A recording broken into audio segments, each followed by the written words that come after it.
Hello everyone, my name is Jailyn Dorsett and I'm a senior at Delaware State University studying engineering physics. Today I'll be talking about my summer project through the Woodsville Oceanographic Institution's Partnership Education Program.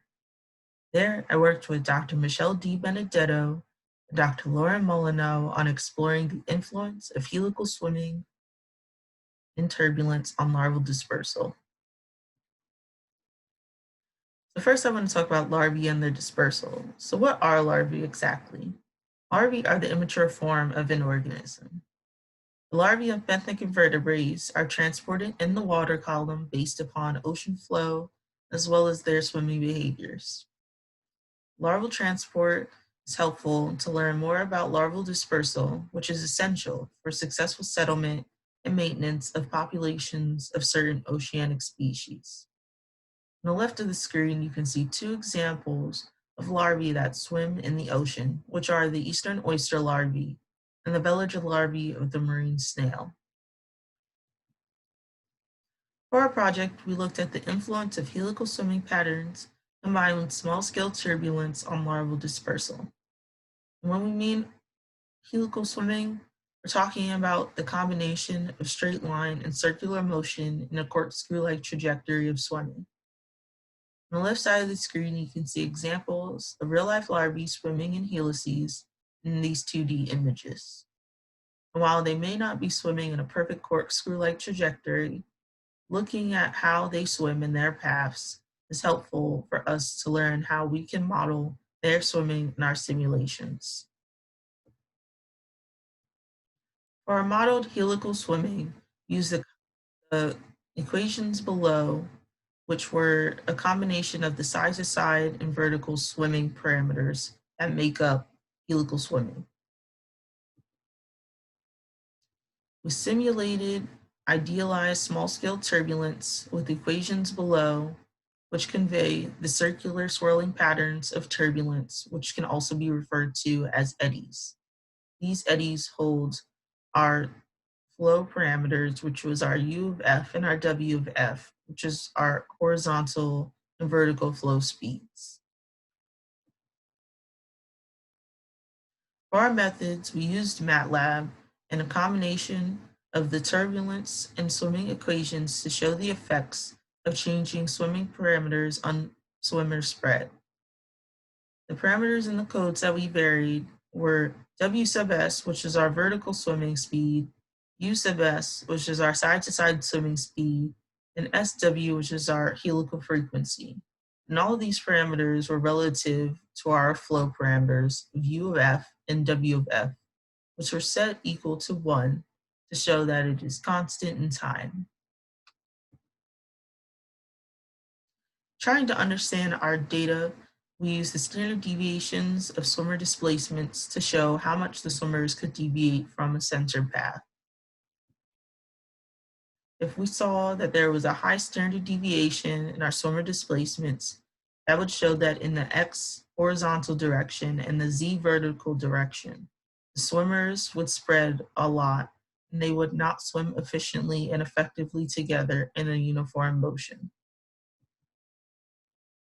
If we saw low standard deviation, that would show that in our X and Z directions, which is our horizontal and vertical directions, these swimmers would swim efficiently together and they would not deviate much from each other. Now when we're looking at our trajectory plots, we can see just how much the swimmers would spread based upon their swimming speeds. In this first plot, we're seeing the relative swimming speeds equal to the flow. So our side-to-side and our vertical swimming components are equal to our horizontal and vertical flow speeds. And looking at the swimmer count, we can see that there is a lot of spread in the vertical Z direction. And this can just be based upon the fact that these swimmers are being very much so affected by the flow, and they're not able to swim that efficiently through these eddies. A lot of them get stuck at these bottom eddies in the water column, while some of them are actually able to propel themselves through the water column efficiently. That's just basically saying that when they're swimming equal to the flow, they're more susceptible to the flow's movements. Now, when you increase our side-to-side swimming relative to the flow, we're looking at increasing our use of S parameter. So referring back to our original trajectory plot, this is when the swimmers are swimming equal to the flow. Now, when we increase our use of S over 1, which is saying that the side-to-side swimming is faster than the flow, you're seeing that the swimmer count actually goes up in the water column.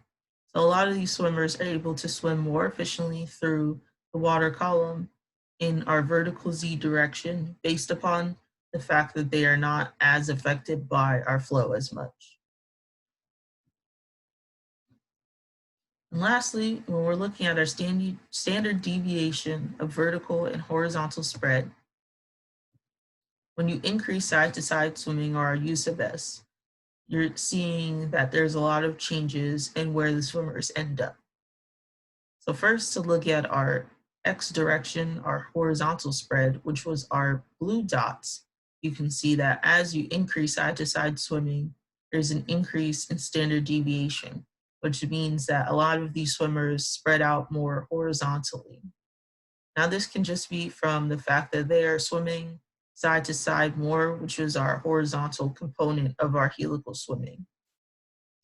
Now, unexpectedly, you see the opposite effect for our Z direction, which is our vertical spread, which was our red dots. So you start out very high in our standard deviation, though, so there's a lot of spread vertically when our use of S is 0 and very low. But as you increase your side-to-side swimming or use of S parameter past the flow, you can see that the standard deviation dramatically drops. So it seems that since they are swimming faster than the flow in some component, these swimmers are able to swim more efficiently through the eddies and are not as so much influenced by these circular motions and are able to move up further in the water column. So we looked at all of this just to figure out how larval transport modeling can help in parameterizing larval dispersal models in the future. Personally, in the future, I will look at how larval swimming can impact successful settlement and how the larval settlement process for certain ecosystem engineer populations can be affected by the way that they swim. I'd like to thank Dr. Lauren Molyneux and Dr. Michelle DiBenedetto on being my primary research advisors for this project. I'd like to thank the PEP program coordinators and mentors for helping us get through this project, through this difficult time, and still continuing this internship for the summer.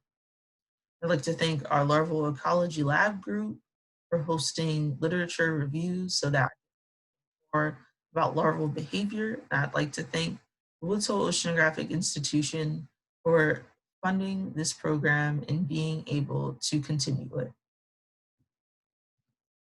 Now, if anyone has any follow-up questions they would like to ask about the report that I just gave, contact me at my email, which is my name with a dot in between at yahoo.com. Thank you.